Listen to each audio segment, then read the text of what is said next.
واقب الاحترام عزیزان گرامی،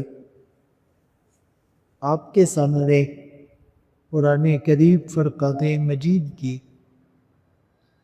سورۃ الرعد کی ایک آیت کریمہ تلاوت کی اور سرکار دو عالم تاجدار مدینہ محمد مصطفیٰ احمد مجتبی صلی اللہ علیہ وسلم کی حدیث مبارکہ پیش۔ اس آیت میں اللہ فرماتے ہیں کہ اللہ کسی قوم کی حالت نہیں بدلتے جب تک وہ خود اپنے آپ کو بدلنے کی کوشش نہ کرے، جب تک وہ خود سٹیپ نہ لے، ایکشن نہ لے، قدم نہ اٹھائے، ارادہ نہ کرے، نیت نہ کرے۔ اور یہ آیت محض ایک نصیحت میں نہیں بلکہ قوموں کے عروج اور زوال کا ایک اصول ہے کہ جو قومیں عروج اور بلندی چاہتی ہے انہیں کچھ کرنا پڑے گا۔ تو چونکہ ہمارا یہ ملک یہ وہ خطہ ارضی ہے، زمین کا وہ ٹکڑا ہے جہاں پر ہمارے اکابر کی قبریں ہیں، جس کو حاصل کرنے کے لیے نسلیں قربان ہو گئی تھی، جس ملک سے ہمارے بچوں کا مستقبل وابستہ ہے، جس ملک کی مٹی میں علماء کا خون شامل ہے، تو اس ملک کی حفاظت اور اس ملک کے استحکام کے لیے ہم سب کو کوشش کرنی ہو۔ اور اگر ہم یہ چاہتے ہیں کہ ہمارا ملک مضبوط ہو تو اس کے لیے پہلے ایمان کو مضبوط کرنا پڑے گا۔ کمزور ایمان ہو اور مضبوط ریاست وجود میں آ جائے، ای خیال استو محال استو جنون است، یہ خواب خیالی ہے، یہ ایک فسانہ ہے، یہ ایک خیالی پلاؤ ہے، یہ کبھی نہ پورا ہونے والا شرمندہ تعبیر ہونے والا خواب ہے۔ ملک کو مضبوط کرنے کے لیے پہلے ایمانوں کو مضبوط کرنا پڑے گا۔ رسول اللہ صلی اللہ علیہ وسلم نے مکے میں بعثت کے بعد 13 سال ایمان پر محنت کی۔ ایمان مضبوط ہو گیا، افراد مضبوط ہو گئے، افراد مضبوط ہو گئے، معاشرہ مضبوط ہو گیا، معاشرہ مضبوط ہو گیا، ملک محفوظ ہو گیا۔ ہم یہ چاہتے ہیں کہ ہم اسی طرح رہیں اور ملک مضبوط ہو جائے اور محفوظ ہو جائے۔ تو میرے محترم دوستوں، بھائیوں، بزرگوں، ایمان مضبوط ہو، اس کی مثال یہ ہے کہ اگر سارا ملک نماز پڑھ رہا ہے لیکن تجارت میں جھوٹ بول رہا ہے، سارا ملک حج پر چلا جائے لیکن رشوت لے رہا ہے، سارا ملک روزے رکھ رہا ہے لیکن لوگوں کی زمین پر قبضہ کر رہا ہے، سارا ملک تہجد گزار بن جائے لیکن امانت میں خیانت ہے تو اس سے ملک مضبوط نہیں ہوگا، ریاست مضبوط نہیں ہوگی، معاشرہ مضبوط نہیں ہوگا۔ ایمان کی محنت بنیاد ہے، ایمان کی محنت بنیاد ہے۔ یہ جو ہم کہتے ہیں نا تقوی اختیار کرو، قرآن میں اللہ فرماتے ہیں اے ایمان والو اتقوا اللہ، اللہ سے ڈرو، تقوی اختیار کرو۔ اب تقوی صرف نماز پڑھنا نہیں، تقوی صرف روزہ رکھنا نہیں، تقوی صرف اللہ کا ذکر کرنا نہیں، تقوی یہ ہے کہ تاجر تجارت میں جھوٹ نہ بولے، تقوی یہ ہے کہ مال بیچنے والا مال میں ملاوٹ نہ کرے، تقوی یہ ہے کہ ڈاکٹر مریض کا علاج پورے انصاف کے ساتھ کرے، تقوی یہ ہے کہ استاد بچوں کو دیانتداری کے ساتھ پڑھائے، تقوی یہ ہے کہ حکمران حکومت کے خزانے کو اپنا ذاتی مال نہ سمجھے، تقوی یہ ہے کہ ہمارے معاملات صاف اور شفاف ہو۔ میں اکثر یہ مثال دیتا ہوں کہ ہمارے پاکستان میں یا بر صغیر میں جو مسلم ممالک ہے اس میں اکثر جو دکانیں ہیں اس کے نام اسلامی ہے، کام غیر اسلامی ہے۔ دودھ کی دکان پہ ماشاءاللہ ملک سینٹر اور اس میں ملاوٹ ہو رہی، گوشت کی دکان پہ ہے بسم اللہ چکن، لیکن بسم اللہ پڑھ کے ذبح نہیں ہو رہی، کپڑے کی دکان پر ہے انصاف کلاتھ ہاؤس، لیکن وہ گز اور میٹر میں انصاف نہیں کر رہا، تو نام اسلامی ہے، کام اسلامی نہیں ہے، اس سے تو برکت نہیں آئے گی۔ نام تم کوئی بھی رکھ لے، نام نہ رکھو لیکن کام اسلامی کرو، برکت آئے گی۔ تو میرے محترم دوستوں، بھائیوں، بزرگوں، یہ جو تقوی کا ترازو ہے یہ جب قیامت کے دن لگے گا تو اس میں اعمال تولے جائیں گے۔ رسول اللہ صلی اللہ علیہ وسلم کی ایک حدیث اگر اس پر سب عمل کر لیں پوری دنیا امن کا گہوارہ بن جائے، کسی کے ساتھ فراڈ نہ ہو، کوئی کسی کو دھوکہ نہ دے، کوئی امانت میں خیانت نہ کرے، کوئی چیزوں میں ملاوٹ نہ کرے، کوئی مسلمان کسی مسلمان کو نقصان نہ پہنچائے، اگر یہ ایک حدیث ہماری زندگی میں آ جائے۔ اور وہ حدیث کون سی ہے؟ رسول اللہ صلی اللہ علیہ وسلم نے فرمایا وہ ہم میں سے نہیں جو ہمیں دھوکہ دے۔ اب ایک آدمی کسی پر کپڑا بیچ رہا ہے اور اس کو دھوکہ دیا، آقا نے فرمایا یہ ہم میں سے نہیں۔ ایک آدمی دودھ میں پانی ملا کر بیچ رہا ہے، اگلے کو دھوکہ دیا، آقا فرماتے ہیں یہ ہم میں سے نہیں۔ کسی کو 2 نمبر دوائی دے دی، آقا فرماتے ہیں یہ ہم میں سے نہیں۔ کسی پر دوسرے کی زمین اور فائل بیچ دی، دھوکہ دیا، آقا فرماتے ہیں یہ ہم میں سے نہیں۔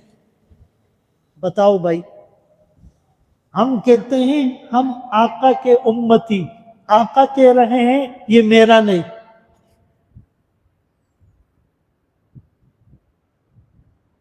وہ دھوکہ چاہے کاروبار میں ہو، چاہے بات چیت میں ہو، چاہے معاملات میں ہو، چاہے شوہر بیوی کو دھوکہ دے، بیوی شوہر کو، چاہے استاد شاگرد کو دھوکہ دے، شاگرد استاد کو، چاہے پڑوسی کو دھوکہ دے یا رشتہ دار کو، چاہے وہ تاجر خریدنے والے کو دھوکہ دے یا خریدنے والا بیچنے والے کو، فرمایا جس نے دھوکہ دیا وہ ہم میں سے نہیں۔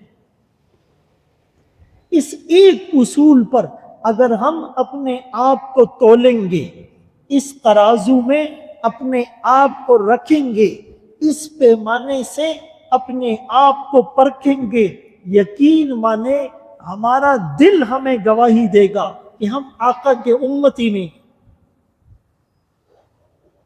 تو میرے محترم دوستوں، بھائیوں، بزرگوں،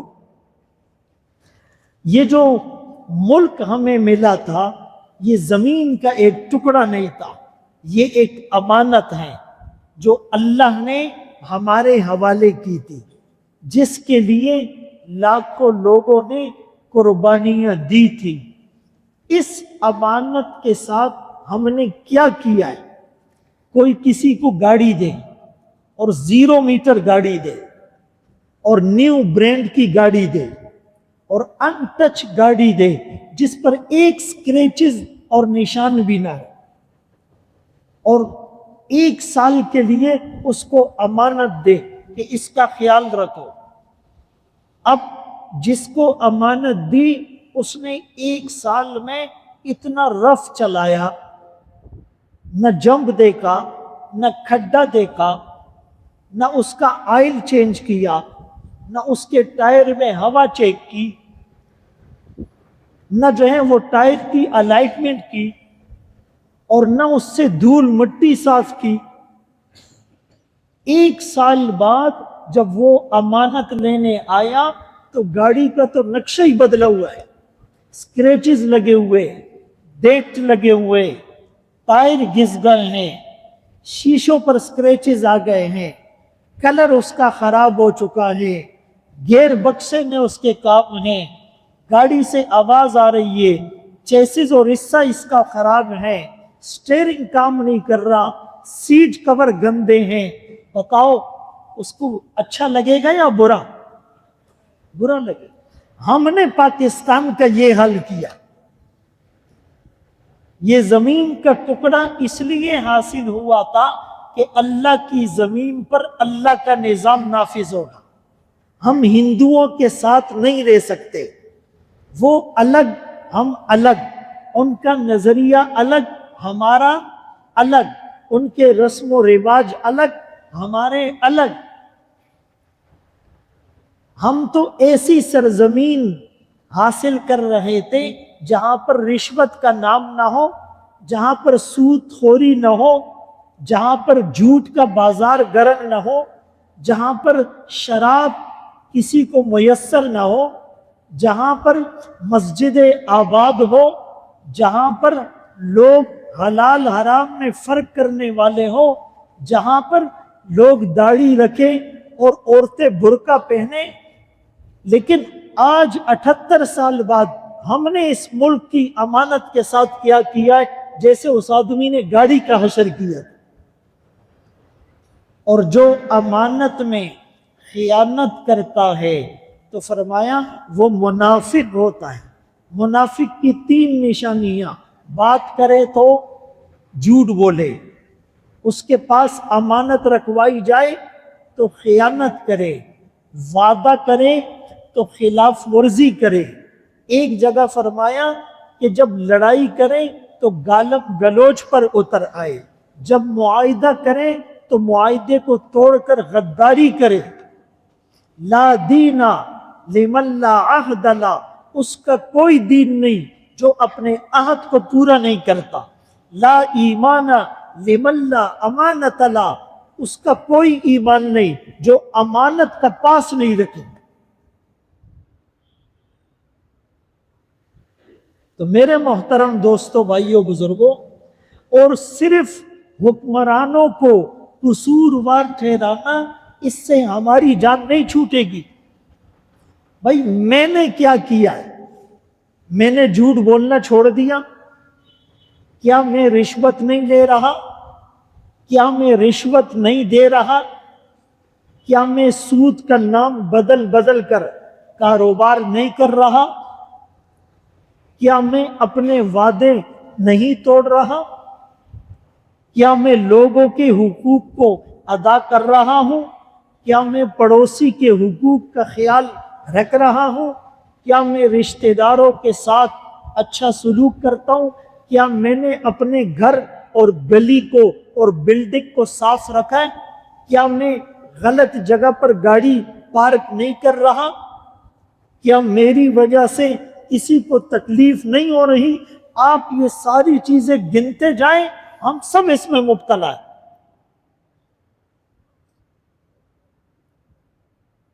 تو میرے محترم دوستوں، بھائیوں، بزرگوں، امانت حضرت عمر رضی اللہ عنہ کا مشہور قول ہے کہ اگر دریائے فرات کے کنارے ایک کتا پیاس سے مر جائے، پیاسا مر جائے، تو عمر تجھ سے پوچھا جائے گا، مدینے میں نہیں، مدینے سے بہت دور دریائے فرات کے کنارے۔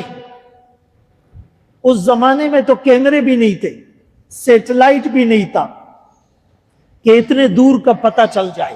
پھر بھی وہ کہہ رہے ہیں کہ اگر ایک انسان نہیں، ایک کتا دریائے فرات کے کنارے پیاسا مر جائے، عمر تجھے جواب دینا پڑے گا۔ آج کیمرے بھی ہیں، سیٹلائٹ بھی ہیں، باؤنڈریز بھی ہیں، اور کتا تو چھوڑو، انسان بھوک اور پیاس سے مر رہا ہے۔ سب کو صاف پانی مل رہا ہے، بتائیں؟ سب کو بجلی مل رہی ہے، سب کو گیس مل رہی ہے، سب کو صاف گلیاں اور پکی سڑکیں مل رہی ہیں، سب کو ہسپتالوں میں معیاری اور مفت علاج مل رہا ہے، سب کو سرکاری اسکولوں میں مفت اور معیاری تعلیم اور کتابیں مل رہی ہے، سب کو امن مل رہا ہے، سب کی جان محفوظ ہے، مال محفوظ ہے، عزت محفوظ ہے، بچے محفوظ ہے، کچھ بھی نہیں۔ میرے محترم دوستوں، بھائیوں، بزرگوں، یہ اللہ کو کیا منہ دکھائیں گے؟ اور پھر بھوک پیاس سے مرنا الگ بات ہے، لوگ بغیر ایمان کے دنیا سے جا رہے ہیں، لوگوں کا عقیدہ خراب ہو رہا ہے، الحاد پھیل رہا ہے، بلکہ پھیلایا جا رہا ہے، ایتھیزم کو فروغ دیا جا رہا ہے، سوشلزم اور کمیونزم کے نعرے لگائے جا رہے ہیں۔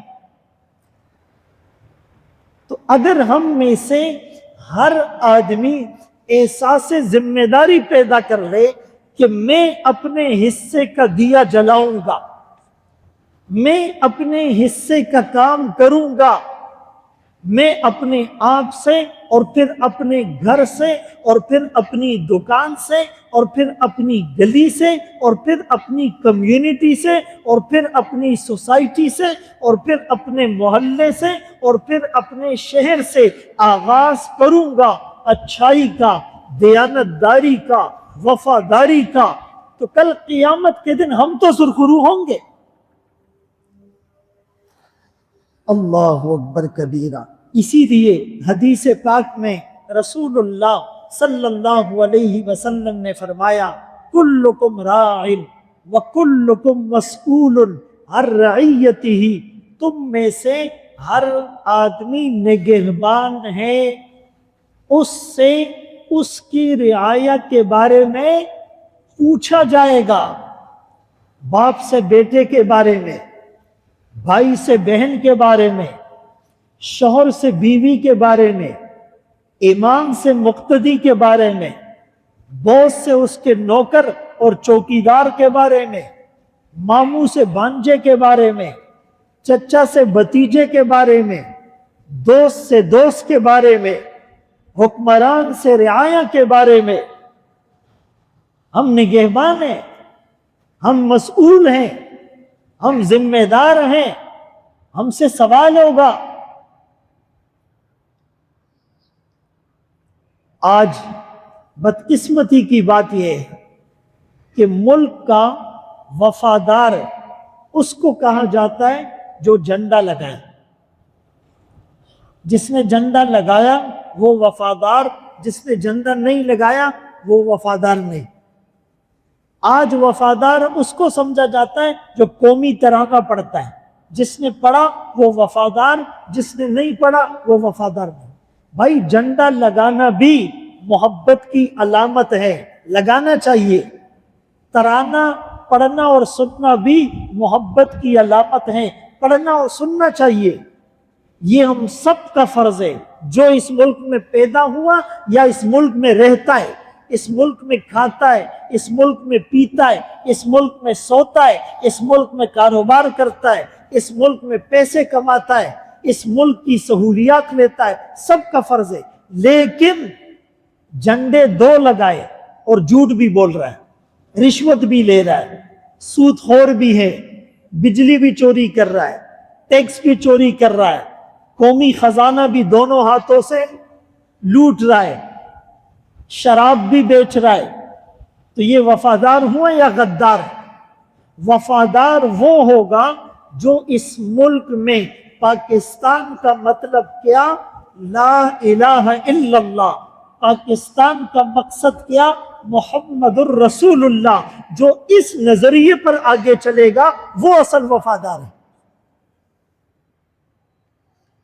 ابھی 14 اگست اگلے جمعے کو ہے نا، شب جمعہ ہوگا، مبارک رات، اور رات کو 12 بجیں گے، فائرنگ ہوگی، گانے ہوں گے، لوگ روڈوں پر ناچیں گے، دیگ لگائیں گے، ڈھول بجائیں گے، موٹر سائیکل سے سائلنسر نکالیں گے، جھنڈے لگائیں گے، سٹیکر اور پینٹ کریں گے، شور شرابہ کریں گے، اور سی ویو پر شراب پی جائے گی،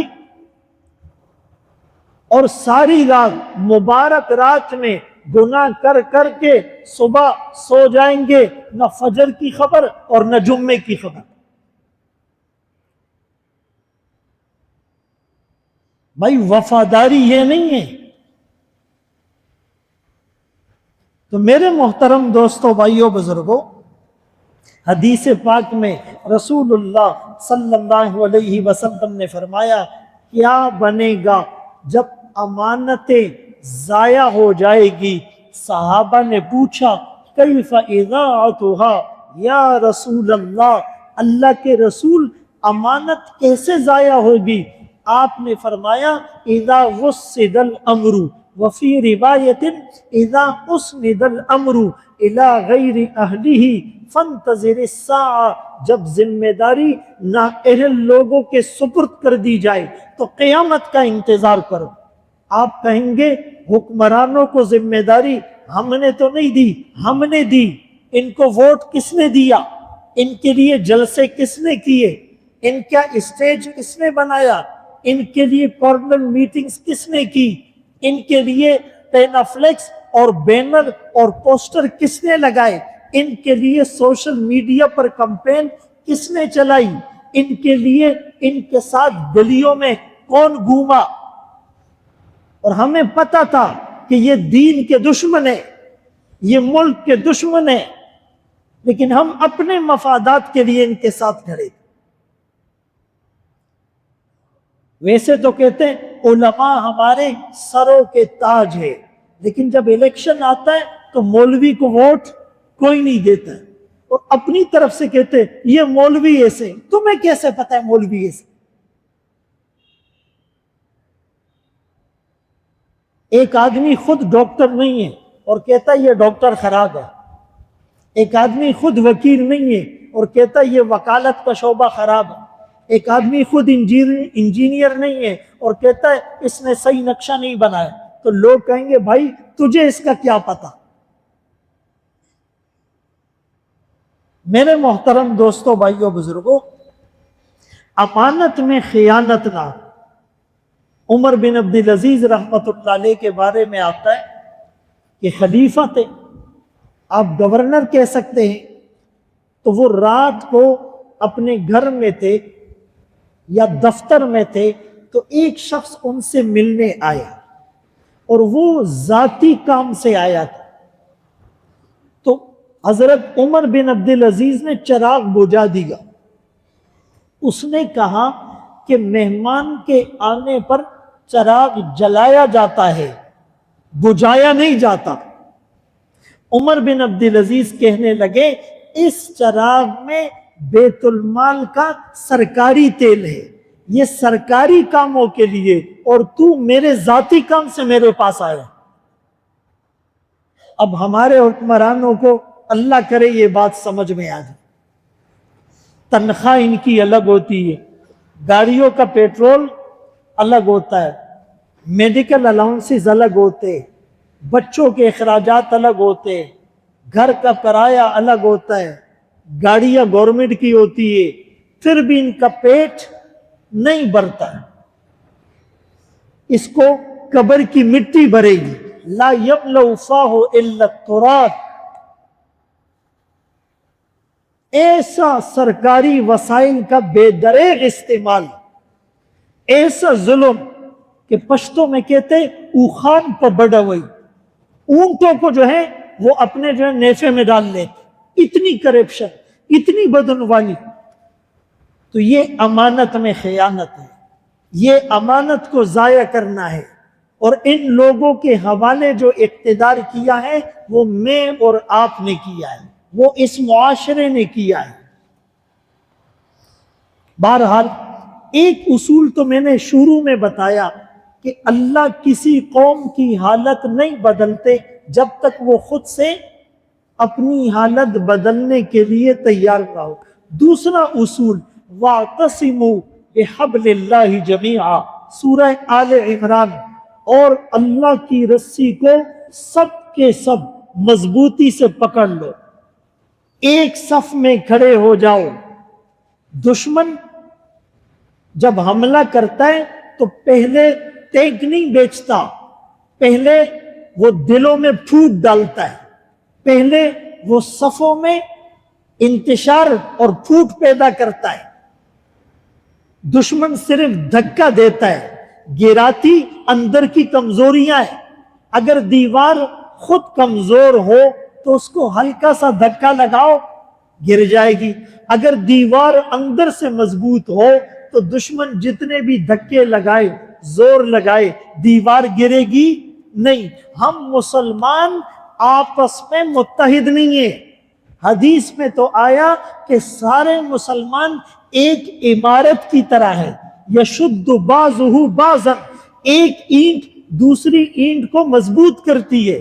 مسلمان تو ایک جسم کی طرح ہے، آنکھ میں تکلیف ہو پورا جسم بے آرام ہوتا ہے، لیکن ہم ٹکڑوں میں بٹ گئے، ٹولیوں میں بٹ گئے، پیسز میں تبدیل ہو گئے، گروہوں میں تبدیل ہو گئے، لسانیت کے نام پر، عصبیت کے نام پر، قومیت کے نام پر، سیاست کے نام پر، مذہب کے نام پر، مسلک کے نام پر گروپ بندی، فرقہ بندی ہے کہیں اور کہیں ذاتیں ہیں۔ کیا زمانے میں پنپنے کی یہی باتیں ہیں؟ تو دوسرا اصول، ملک جس سے مضبوط ہوتا ہے، معاشرہ جس سے مضبوط ہوتا ہے، قوم جس سے بنتی ہے، وہ ہے وَاعْتَصِمُوا بِحَبْلِ اللَّهِ جَمِيعًا۔ یہ محض ایک آیت نہیں، یہ امت کی بقا کا ایک دستور قرآن نے بتلا دی۔ اور شیخ الہند رحمت اللہ علیہ جب رہائی ان کو ملی اور قید تنہائی سے باہر آئے تو انہوں نے کہا کہ میں نے بہت سوچا کہ مسلمانوں کے زوال کی کیا وجہ ہے، تو دو بنیادی چیزیں میرے سامنے ہیں، ایک قرآن سے دوری اور ایک آپس کا اختلاف۔ ایک قرآن سے دوری اور ایک آپس کا اختلاف۔ آپ یہ سوچیں گے کہ قرآن سے دوری کا مطلب یہ ہے کہ قرآن نہ پڑھو، قرآن سے دوری کا مطلب یہ ہے کہ صرف رمضان میں قرآن اٹھاؤ، یہ بھی قرآن سے دوری ہے۔ لیکن آپ روزانہ قرآن پڑھو، لیکن آپ کے گھر میں شادی قرآن کے مطابق ہو، آپ کی دکان میں کاروبار قرآن کے مطابق نہیں، آپ کی برادری کی رسومات قرآن کے مطابق نہیں، آپ کے بدن پر لباس قرآن کے مطابق نہیں، آپ کے گھر کی خواتین کا پردہ قرآن کے مطابق نہیں، آپ کے لین دین اور معاملات قرآن کے مطابق نہیں، آپ کے اخلاق اور کردار گفتار قرآن کے مطابق نہیں، یہ قرآن سے دوری۔ قرآن کو زندگی میں لے آؤ، قرآن زندگی بنا دے گا۔ صحابہ اکرام نے قرآن کو اپنا امام بنایا، قرآن میں صحابہ کو زمانے کا امام بنایا۔ خود نہ تھے جو راہ پر اوروں کے ہادی بن گئے، کیا نظر تھی جس نے مردوں کو مسیحا کر دی۔ آج بدقسمتی سے آپ قرآن کو کہیں سے بھی کھولو، جو قرآن میں ہے وہ کچھ اور ہوگا، جو ہم کر رہے ہیں وہ کچھ اور ہوگا۔ تو ایک وجہ قرآن سے دوری، اور دوسری وجہ آپس کا اختلاف۔ ہر آدمی دوسرے کے پیچھے لگا ہو، مسلمان ایک ملک دوسرے کا دشمن، ایک جماعت دوسرے کی دشمن، ایک قبیلہ دوسرے کا دشمن۔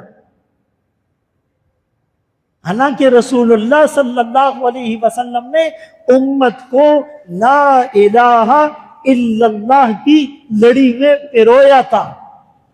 اس میں کوئی افریقن، کوئی امریکن، کوئی یورپین، کوئی ایشیائی، کوئی پٹھان، کوئی مہاجر، کوئی بلوچ، کوئی سندھی، کوئی پنجابی، کوئی قومیں نہیں تھی، ان سب کا رشتہ ایک تھا، لا الہ الا اللہ۔ آج وہ رشتہ کمزور ہو گیا ہے بھائی۔ سروے کے مطابق 2 ارب مسلمان ہیں دنیا میں، ٹوٹل آبادی 8 ارب سے کچھ زائد ہے، اس میں 2 ارب تقریباً وہ مسلمان ہیں، باقی ہندو ہیں، کرسچن ہیں، یہودی ہیں، بدھسٹ ہیں، ایتھیسٹ ہیں، بہت سی قومیں اور بہت سے جو ہیں وہ لوگ۔ سب سے زیادہ گویا عیسائی اور اس کے بعد مسلمان ہیں، لیکن ہر جگہ مسلمان پٹ رہا ہے، ہر جگہ مظلوم مسلمان ہے، ہر جگہ وسائل پہ ڈاکہ مسلم ممالک کے ڈالا جا رہا ہے۔ تو وَاعْتَصِمُوا بِحَبْلِ اللَّهِ جَمِيعًا، بھائی ملک تو دور کی بات ہے نا، گھروں میں بھی اتفاق نہیں۔ دا خزی خاون سر نہ لگی او دا پلارز بھی سر، ہاں پھر اگر گھر میں ہیں تو چچا سے نہیں لگ رہا، چچا کے بیٹوں کو تربور کہتے ہیں، سب سے بڑا دشمن چچا کا بیٹا ہوتا ہے، اور ماموں جو ہے نا کہتے ہیں اس کو ماموں بنا دی، اور پھر رشتہ داروں میں ایک دوسرے کا دشمن۔ بھئی ہم تو ملکوں کی بات بہت بعد میں کریں گے، گھروں میں اتفاق نہیں، خاندانوں میں کیا نہیں ہے، کمیونٹی ایک پیج پر نہیں ہے۔ تو میرے محترم دوستو، بھائیو، بزرگوں، اللہ نے قرآن میں کہا وَلَا تَنَازَعُوا، آپس میں جھگڑے نہ کرو، کیا ہوگا؟ فَتَفْشَلُوا، تم ہمت ہار جاؤ گے، وَتَذْهَبَ رِيحُكُمْ، تمہاری ہوا چلی جائے گی، تمہارا روب اور دبدبہ ختم ہو جائے گا، تمہاری حیثیت اکھڑ جائے گی، کاغذ کے تنکے کی طرح ہوا تمہیں ادھر اور کبھی ادھر لے جائے گی، سمندر کی جھاگ کی طرح تیلی مارو تو خس و خاشاک کچھ بھی نہیں ہوگا۔ لوگ کہتے ہیں ہوشیار وہ ہیں، سمارٹ وہ ہیں کہ چلو تم ادھر کو، ہوا ہو جدھر کی۔ یہ کام تو شاپر کا ہوتا ہے جو راستے میں اور گلیوں میں پڑا ہوتا ہے، مسلمان کا وزن ہوتا ہے۔ آپ صلی اللہ علیہ وسلم نے فرمایا قیامت کے قریب ایسا زمانہ آئے گا کافر تمہیں مارنے کے لیے ایک دوسرے کو ایسے بلائیں گے جیسے لوگ کھانے پر بلاتے، آؤ کھانا کھا لو، آؤ اس مسلمان ملک پر حملہ کرو، آؤ ابھی اس کی باری ہے، آؤ ابھی ان کو مارنا ہے۔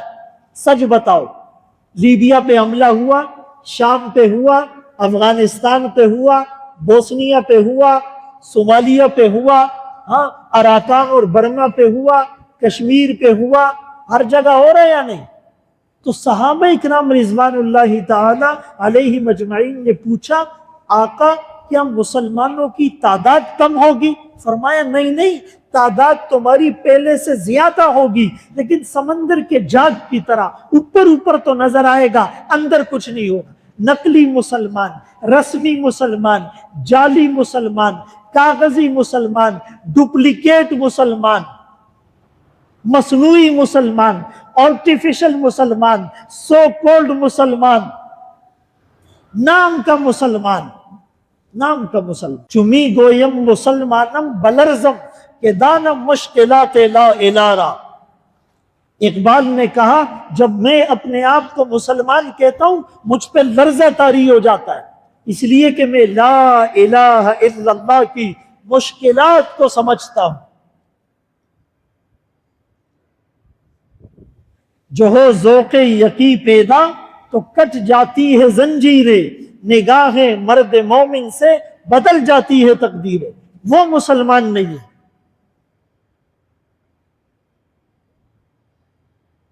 وہ محمد بن قاسم نہیں جو ایک عورت کی پکار پر حجاز سے دیبل سندھ تک آیا تھا، 17 سال کا جوان تھا. وہ طارق بن زیاد نہیں جس نے اندلس کے ساحل پر کشتیاں جلا ڈالی تھی کہ کسی کے دل میں خیال بھی نہ آئے کہ میں نے واپس جانا ہے. وہ صلاح الدین ایوبی جس نے کہا کہ مجھ پر آرام اور کھانا پینا حرام ہے جب تک میں مسلمان کا بدلہ نہ لے لوں. وہ محمود غزنوی جو ہندوستان پر 17 حملے کر کے سومناتھ کے بت کو توڑتا ہے. وہ قطب الدین ایبک، وہ ظہیر الدین بابر، وہ شیر شاہ سوری، وہ احمد شاہ ابدالی، وہ جن کے نام لے کر رونگٹے کھڑے ہو جاتے ہیں، دنیا کفر پر لرزہ طاری ہو جاتا تھا. انہوں نے کبھی یہ نہیں سوچا کہ اس کی زبان کیا ہے، اس کی قوم کیا ہے. وہ کہتے تھے مسلمان پہ ظلم ہو رہا ہے، چلو بھائی میدان میں. آج تو ہم کہتے یہ اس ملک کا مسئلہ ہے، یہ اس ملک کا مسئلہ ہے. مسلمان یہ نہیں سوچتا ہے. مسلمان کی سرحد جغرافیائی نہیں، مسلمان کی سرحد نظریاتی ہوتی ہے، اور اس سرحد کا نام ہے لا الہ. مسلمان کی تو یہ سرحد ہے. تو میرے محترم دوستو، بھائیو، بزرگوں، استحکام، سٹیبلٹی، ہمارا ملک مستحکم کیسے ہوگا؟ اس کے لیے صرف سرحد پر پہرا دینے والا محافظ نہیں، یہ اس کی بھی ذمہ داری ہے، یہ امام کی بھی ذمہ داری ہے، یہ استاد کی بھی ذمہ داری ہے، یہ تاجر کی بھی ذمہ داری ہے، یہ مزدور کی بھی ذمہ داری ہے، یہ یہاں کے رہنے والے کی بھی ذمہ داری ہے، چاہے وہ یہاں پیدا ہوا ہے یا ہجرت کر کے آیا ہے. اس ملک کو اپنا ملک سمجھنا اور اس کے استحکام کے لیے اپنی ذات سے کام شروع کرنا کہ میں کوئی ایسا کام نہ کروں جس سے میرا ملک کمزور ہو، جس سے میرا ایمان کمزور ہو. اللہ تعالیٰ ہم سب کو ان باتوں پر عمل کی توفیق نصیب فرمائے. وآخر دعوانا الحمدللہ رب العالمین.